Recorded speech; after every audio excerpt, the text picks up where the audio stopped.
ಜನರೇ ನನ್ನ ಬಲ, ವಿಶ್ವಶಾಂತಿ ನಮ್ಮ ನಿನಾದ. ಇದು ಮೋದಿಯವರ ಮಂತ್ರವಾಗಿತ್ತು. ಭಾರತದ ಶಾಂತಿ ಸಂದೇಶ ಜಗತ್ತಿನೆಲ್ಲೆಡೆ ಪ್ರತಿಧ್ವನಿಸ್ತಾ ಇದೆ ಅಂತ ಪ್ರಧಾನಿ ಮೋದಿಯವರು ಹೇಳಿದ್ದಾರೆ.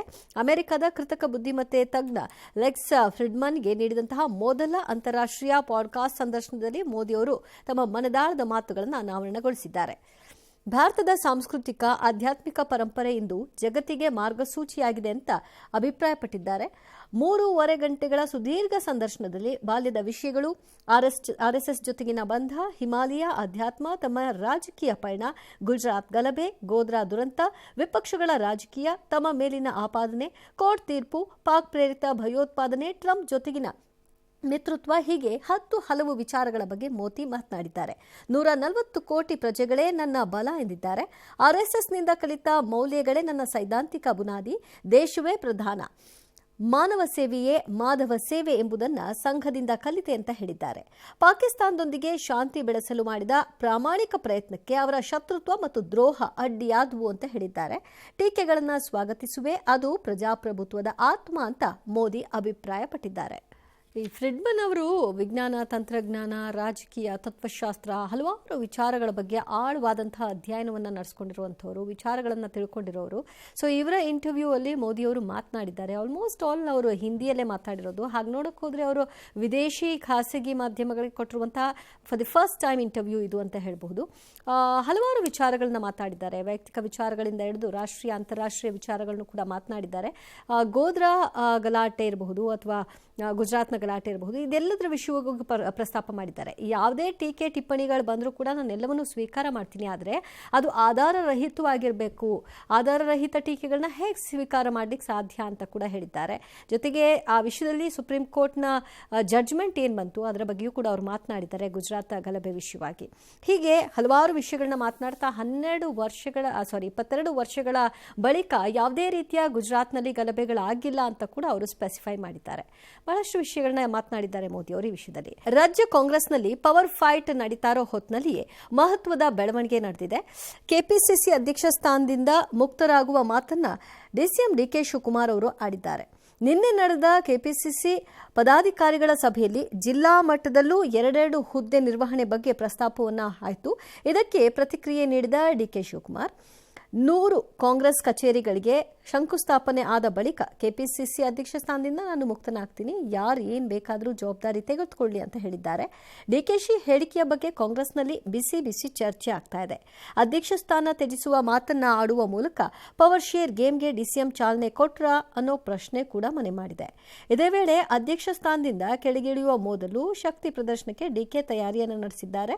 ಡಿಕೆ ಶಿವಕುಮಾರ್ ಕೆಪಿಸಿಸಿ ಅಧ್ಯಕ್ಷರಾಗಿ 5 ವರ್ಷ ಪೂರೈಸಿದ ಪ್ರಯುಕ್ತ ಏಪ್ರಿಲ್ ಅಥವಾ ಮೇ ತಿಂಗಳಲ್ಲಿ ದಾವಣಗೆರೆ ಇಲ್ಲವೇ ಚಿತ್ರದುರ್ಗದಲ್ಲಿ ಬೃಹತ್ ಸಮಾವೇಶಕ್ಕೆ ಪ್ಲಾನ್ ಅನ್ನ ಮಾಡ್ತಿದ್ದಾರಂತೆ. ಆದರೆ ಎಐಸಿಸಿ ವಕ್ತಾರ ಅಭಿಷೇಕ್ ಮನು ಸಿಂಘ್ವಿ ಅವರು ಮಾತ್ರ ಪಕ್ಷದ ಮಟ್ಟದಲ್ಲಿ ಸಿಎಂ ಬದಲಾವಣೆ ಚರ್ಚೆ ನಡೆದೇ ಇಲ್ಲ ಅಂತ ಹೇಳಿದ್ದಾರೆ. ಈ ಮಧ್ಯೆ ಪ್ರಜಾಸೌಧ ಕಟ್ಟಡ ನಿರ್ಮಾಣಕ್ಕೆ ಅಪ್ರೂವಲ್ ಕೊಡಿ ಎಂದಾಗ ಕಂದಾಯ ಇಲಾಖೆ ಕಾರ್ಯದರ್ಶಿ ರಾಜೇಂದ್ರ ಕಟಾರಿಯಾ ನನಗೆ ಅಪಮಾನ ಮಾಡಿದ್ದಾರೆ ಅಂತ ರಾಜು ಕಾಗೆ ತೀವ್ರ ಅಸಮಾಧಾನವನ್ನು ವ್ಯಕ್ತಪಡಿಸಿದ್ದಾರೆ. ಅವರ ವಿರುದ್ಧ ನಾಳೆ ಅಧಿವೇಶನದಲ್ಲಿ ಹಕ್ಕುಚ್ಯುತಿ ಮಂಡಿಸ್ತೇನೆ, ಇದೇ ರೀತಿ ಮುಂದುವರೆದರೆ ಬೇರೆ ತೀರ್ಮಾನ ತೆಗೆದುಕೊಳ್ಬೇಕಾಗುತ್ತೆ ಅಂತ ಸಹ ಎಚ್ಚರಿಸಿದ್ದಾರೆ. ಚರ್ಚೆ ವಿವಿಧ ಅಭಿಪ್ರಾಯಗಳು ಕೊಡ್ತಾ ಇದ್ದಾರೆ.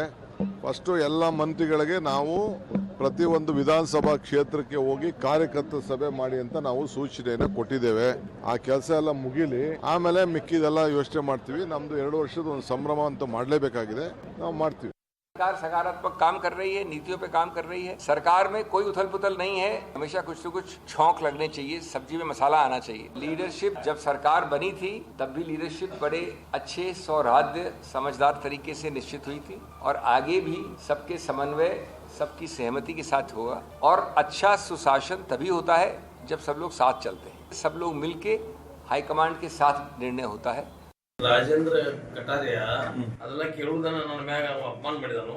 ಸಲುವಾಗಿ ಅವನ ಮೇಲೆ ನಾನು ವಿಧಾನಸೌಧದಲ್ಲಿ ಹಕ್ಕುಚ್ಯುತಿ ಮಂಡನೆಯನ್ನು ನಾಳೆ ಅಧಿವೇಶನದಲ್ಲಿ ಮಂಡಿಸ್ತಾ ಇದ್ದೀನಿ. ಮಂತ್ರಿಗಳಲ್ಲಿ ಮತ್ತು ಸೆಕ್ರೆಟರಿಗಳಲ್ಲಿ ತಾಳ್ಮೇಲಿಲ್ಲ ಅಂದಂಗ ಆಯ್ತಾಯ್ತ. ಇದರದ್ದು ಏನು ಇದನ್ನು ನಾನು ಕಾಣಿಸ್ತೀನಿ. ಇದೇ ತರ ವ್ಯವಸ್ಥೆ ಮುಂದುವರಿತಂದ್ರೆ ನಾವು ಬೇರೆ ವಿಚಾರ ಮಾಡ್ಲಿಕ್ಕೆ ಬಯಸ್ತಾ ಇದ್ದೀವಿ ಎಲ್ಲ ನಾವು ಶಾಸಕರು. KPCC ಹುದ್ದೆಯನ್ನು ಅಂದರೆ ಒಂದು ಪವರ್ನ ಬಿಡ್ತಾ ಇದ್ದೀನಿ ಅಂದರೆ ಮತ್ತೊಂದು ಪವರ್ನ ಸ್ವೀಕಾರ ಮಾಡೋದಕ್ಕೆ ಅಣಿ ಆಗ್ತಾ ಇದ್ದೀನಿ ಅನ್ನೋ ಮುನ್ಸೂಚನೆಯನ್ನು ಡಿ ಕೆ ಶಿವಕುಮಾರ್ ಅವರ ಈ ಸ್ಟೇಟ್ಮೆಂಟ್ ಅನ್ನೋದು ಒಂದು ಕಡೆಯಲ್ಲಿ ಕುತೂಹಲ ಮೂಡಿಸ್ತಾ ಇದೆ. ಅದು ಕೂಡ ಸಿದ್ದರಾಮಯ್ಯ ಬಣದಲ್ಲಿರುವಂಥವರು ಬಹಳ ಕುತೂಹಲದಿಂದ ಇದನ್ನು ಗಮನಿಸ್ತಾ ಇದ್ದಾರೆ. ಇನ್ನೊಂದು ಕಡೆಯಲ್ಲಿ KPCC ಅಧ್ಯಕ್ಷರಾಗಿ ಅವರು 5 ವರ್ಷ ಪೂರ್ಣ ಮಾಡಿದ್ದಕ್ಕಾಗಿ ಮೊನ್ನೆ ಡಿನ್ನರ್ ಪಾಲಿಟಿಕ್ಸ್ ಮಾಡಿದರು. ಆಗ ಯಾವುದೇ ಅಪಸ್ವರ ಬರಲಿಲ್ಲ. ಮೋಸ್ಟ್ ಆಫ್ ಒಂದು 3 ಜನ ಬಿಟ್ಟು ಉಳಿದವರೆಲ್ಲರೂ ಕೂಡ ಹೋಗಿದ್ರು ಮುಖ್ಯಮಂತ್ರಿ ಆದಿಯಾಗಿ. ಈಗ ಅವರು ಒಂದು ಸಮಾವೇಶ ಮಾಡಬೇಕು ಅನ್ನೋ ಪ್ಲಾನಿಂಗನ್ನು ಹಾಕ್ಕೊಂಡಿದ್ದಾರಂತೆ. ಈ ಪ್ಲಾನಿಂಗ್ಗೆ ಬಹುಶಃ ಅಪಸ್ವರ ಕೇಳಿ ಬರುತ್ತಾ ಅನ್ನುವಂಥ ಪ್ರಶ್ನೆ ಇದೆ. ಯಾಕೆಂದರೆ ದಲಿತ ಸಮಾವೇಶ ಮಾಡ್ತೀನಿ ಅಂದಾಗ ಹೈಕಮಾಂಡ್ ಮಟ್ಟಕ್ಕೆ ಹೋದರು ಡಿ ಕೆ ಶಿವಕುಮಾರ್ ಅವರು, ಅಲ್ಲಿ ಅದಕ್ಕೆ ಫುಲ್ ಸ್ಟಾಪ್ ಹಾಕಿದ್ರು. ಈಗ ಇವ್ರು ಸಮಾವೇಶ ಮಾಡ್ತೀನಿ ಅಂತಂದರೆ ಇದಕ್ಕೆ ಅವಕಾಶ ಮಾಡಿಕೊಡ್ತೀರಿ ಅಂತ ಈಗ ಯಾರು ದಲಿತ ಸಮಾವೇಶ ಮಾಡಬೇಕು ಅಂತ ಬಯಸಿದ್ರು ಅವ್ರು ಪ್ರಶ್ನೆ ಮಾಡುವಂತಹ ಸಾಧ್ಯತೆ ಇದೆ. ನೋಡಬೇಕು, ಈಗ ಈ ಪ್ರಸ್ತಾಪ ಬಂದಿದೆ, ಮುಂದಿನ ದಿನಗಳಲ್ಲಿ ಇದು ಹೇಗೆ ತಿರುವುಗಳನ್ನು ಪಡ್ಕೊಳ್ಳುತ್ತೆ, ಎಲ್ಲಿಗೋಗಿ ನಿಂತ್ಕೊಳ್ಳುತ್ತೆ ಅಂತ. ಇನ್ನು ಸರ್ಕಾರಿ ಗುತ್ತಿಗೆಗಳಲ್ಲಿ ಮುಸ್ಲಿಮರಿಗೆ ಮೀಸಲಾತಿ ಕಲ್ಪಿಸಲು ಮುಂದಾಗಿರುವ ಸಿದ್ದರಾಮಯ್ಯ ಸರ್ಕಾರದ ವಿರುದ್ಧ ಬಿಜೆಪಿ ವಾಗ್ದಾಳಿಯನ್ನು ಮುಂದುವರೆಸಿದೆ. ಇದು ಓಲೈಕೆಯ ಪರಮಾವಧಿ, ಇದು ಸಂವಿಧಾನದ ಮೂಲ ತತ್ವಕ್ಕೆ ವಿರುದ್ಧವಾಗಿದೆ ಅಂತ ಛತ್ತೀಸ್ಗಢ ಸಿಎಂ ವಿಷ್ಣುದೇವ್ ಸಹಾಯ್ ಅವರು ಆರೋಪ ಮಾಡಿದ್ದಾರೆ. ಇದನ್ನು ಕೂಡಲೇ ಹಿಂಪಡಿಬೇಕು ಅಂತ ಒತ್ತಾಯಿಸಿದ್ದಾರೆ. ಸದನದ ಒಳಗೆ ಹೊರಗೆ ಪ್ರತಿಭಟನೆ ಮಾಡುವ ಎಚ್ಚರಿಕೆಯನ್ನು ವಿಜಯೇಂದ್ರ ಅವರು ಕೊಟ್ಟಿದ್ದಾರೆ. ಇದು ತುಘಲಕ್ ದರ್ಬಾರ್ ಅಂತ ಯಡಿಯೂರಪ್ಪ ಕಿಡಿಕಾರಿದ್ದಾರೆ. ಆದರೆ ಬಿಜೆಪಿಗರ ಆರೋಪಗಳಿಗೆ ಡಿಸಿಎಂ ಡಿಕೆ ಶಿವಕುಮಾರ್ ಟಕ್ಕರ್ ಕೊಟ್ಟಿದ್ದಾರೆ. ಬಿಜೆಪಿಯವರು ತಮ್ಮ ಪಕ್ಷದಲ್ಲಿ ಪರಿಷತ್ ಸದಸ್ಯ, ರಾಜ್ಯಸಭಾ ಸದಸ್ಯ, ಕೇಂದ್ರದಲ್ಲಿ ಮಂತ್ರಿ ಸ್ಥಾನವನ್ನು ಅಲ್ಪಸಂಖ್ಯಾತರಿಗೆ ನೀಡಲಿ ಅನ್ನೋದು ಅವರ ಸವಾಲು. 4% ಅಷ್ಟು ಮುಸಲ್ಮಾನರಿಗೆ, ಅಲ್ಪಸಂಖ್ಯಾತರಿಗೆ ಮೀಸಲಿಡ್ತೇವೆ ಅನ್ನುವ ವಿಚಾರ ಪ್ರಸ್ತಾಪವನ್ನು ಕೂಡ ಮಾಡಿದ್ದಾರೆ. ನಿನ್ನೆ ದಿನ ಕ್ಯಾಬಿನೆಟ್ ನಲ್ಲೂ ಕೂಡ ತೀರ್ಮಾನ ಮಾಡಿದ್ದಾರೆ. ಇದೊಂದು ಅಸಂವಿಧಾನಾತ್ಮಕ ತೀರ್ಮಾನ. ರಾಜ್ಯದ ಮುಖ್ಯಮಂತ್ರಿಗಳು ಕೈ ಹಾಕಿರ್ತಕ್ಕಂಥದ್ದು ದುರ್ದೈವ. ಇದು ಸದನದ ಒಳಗಡೆ ಹಾಗೂ ಸದನದ ಹೊರಗೆ ನಾವು ಉಗ್ರ ಹೋರಾಟವನ್ನ, ಪ್ರತಿಭಟನೆ ನಾವು ಮಾಡೋರಿದ್ದೇವೆ. ಒಂದು ರೀತಿ ತೊಗಲಕ್ಕೆ ದರ್ಬಾರ್ ನಡೆದಿದೆ, ಮಾಡಿ that is not correct and supreme court also against this decision. That is not correct. So people are not happy and I think supreme court may take some decision. ನಾವು ಎಲ್ಲ ಅಲ್ಪಸಂಖ್ಯಾತರಿಗೆ, ಹಿಂದುಳಿದವರ ಬಗ್ಗೆ ನಾವು ಚಿಂತೆ ಮಾಡ್ತೀವಿ. ಸಮಪಾಡು ಅನ್ನೋರು ಯಾರೋ ಒಬ್ಬನ MSc ಮಾಡ್ಕೊಳ್ಳಿ, ಅವರು ಒಬ್ಬನ ರಾಜ್ಯಸಭೆ ಮೆಂಬರ್ ಮಾಡಲಿ, ಸೆಂಟ್ರಲ್ ಗೌರ್ಮೆಂಟ್ ಅಲ್ಲಿ ಮಂತ್ರಿ ಮಾಡಲಿ, ಒಂದಿಬ್ರು ಕ್ರಿಶ್ಚಿಯನ್ಸ್ನ, ಒಂದು 3 ಜನ ಮುಸ್ಲಿಮ್ಸ್ನ ಮಾಡ್ಕೊಳ್ಳಿ. ಅಲ್ಪಸಂಖ್ಯಾತರು ಅಂತ ಹೇಳುವಾಗ ಈಗ ಹೇಳ್ತಾ ಇದ್ದೀರಿ ಕ್ರಿಶ್ಚಿಯನ್ಸ್ನ, ಮುಸ್ಲಿಮ್ಸ್ನ, ಮತ್ತೊಬ್ಬರನ್ನ ಅಂತ. ಬಟ್ ನೀವು ಇದನ್ನೇನು ಗುತ್ತಿಗೆ ವಿಷಯವಾಗಿ ನೀವು ತೆಗೆದುಕೊಂಡಿರೋ ಡಿಸಿಷನ್ ಅದು ಕಂಪ್ಲೀಟ್ ಆಗಿ ಮುಸ್ಲಿಮರಿಗೆ 4% ಕೊಡಬೇಕು ಅನ್ನೋದು, ಅದನ್ನು ಹೇಳಬೇಕಲ್ವಾ? ಅದನ್ನು ಬಿಟ್ಬಿಟ್ಟು ಅವ್ರು ಕೊಡಲಿ ನೋಡೋಣ ಅಂತ ಸವಾಲು ಹಾಕಿದರೆ ಹೇಳಿ, ನಿಮ್ಮ ಬಳಿ ಅದೊಂದು ಋಣ ಇದೆ, ಆ ಋಣ ಸಂದಾಯ ಮಾಡಬೇಕು, ಅದಕ್ಕೆ ನಾವು ಇದನ್ನೆಲ್ಲ ಮಾಡ್ತಾ ಇದ್ದೀವಿ ಅಂತ. ನೀವು ರಾಜಕೀಯ, ಅವರು ರಾಜಕೀಯ ಅಂತಂದರೆ ಇಷ್ಟೇ, ನಿಮ್ಮದು ಬೇಕಾದ ಹಾಗೆ ಮಾಡ್ಕೊಂಡು ಹೋಗ್ತೀರಿ. ಇನ್ನು Ranya Rao gold smuggling ಕೇಸ್ಗೆ big twist ಸಿಗುವ ರೀತಿ ಲಕ್ಷಣಗಳು ಕಾಣಿಸ್ತಾ ಇದೆ.